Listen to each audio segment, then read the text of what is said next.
What it is, it's your boy QDZ Double Easy. You know what I'm saying? Another episode all about semis. How about you out there, drivers? Man, so my APU, I believe the compressor went bad on me this week while I was out on the road, man. And tell you what, when this mug go out, it puts a sore thumb in your face more, especially when you're used to having it. I woke up, man, because I was hot. APU was running, but I was hot. I said, what the hell? So I had to run the truck, which y'all know I hate idling my truck because, you know, that's just not good for the after treatment system. And that hurt my soul, man, that I had to idle the truck. But burning up was not an option. So, but luckily I don't idle the truck much anyway.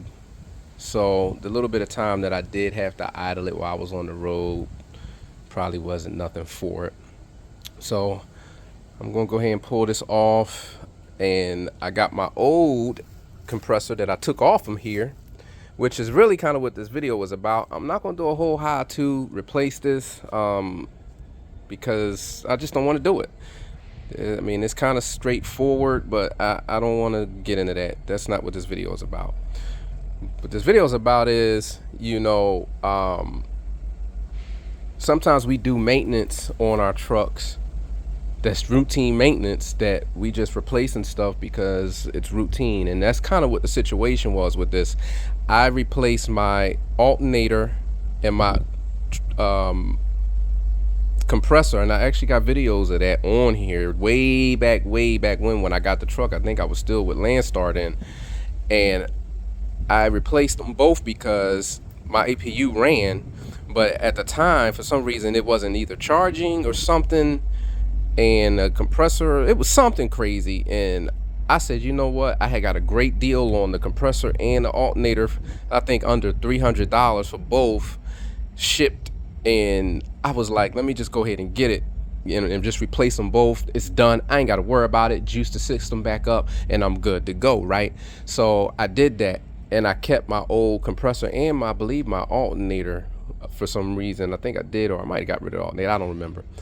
But I say that to say, when we do these maintenance jobs, man, sometimes you guys need to keep this old stuff. You know, I've had old alternator on my truck from when I changed my alternator. I've had my belts. I always keep my belts because you never know. You might break down on that side of that road for something minor, and you might be like, you know what? I got the part.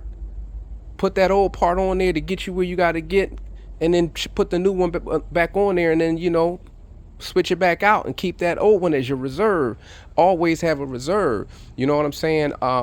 Sometimes even with an airbag, you know, you might change your airbags. At least keep one airbag for your tractor, you know, so you'll have one. You blow an airbag. I've blown new airbags. I've lost brand new belts, to put a new belt on, and boom, and I've had to change. Y'all seen the video that I did when I was on the side of the road in Alabama. It's on here somewhere.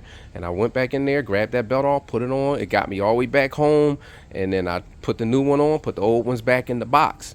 Same thing, you know, when you do these starters, alternators, compressors, if you're just doing that routine maintenance, don't throw that stuff away, man. Put it in the truck. In my case, I got a box on the side. I'll put little stuff in the box, or I'll put it in my little side compartments and hold those items. So I'm gonna go ahead and get this on.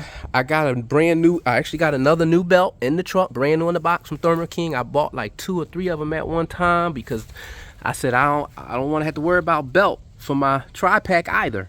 So I'm not going to put the new belt on though, because I'm not sure how this is going to play out. So I'm not going to put the new belt on yet.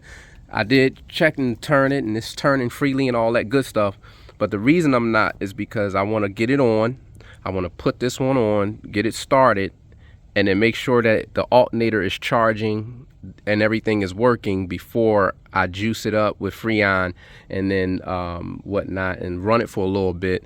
And if all is well, then I'll, you know, eventually swap the belt. And if not, the belts are pretty easy to swap, and I'll do that. But right now, I'm not going to change this belt. I'm just not going to do it for those reasons. So I'm gonna go ahead and get this going, and hopefully I can get in here and get done with it pretty quick. But hold on to those parts, y'all. Hold on to those parts. Later.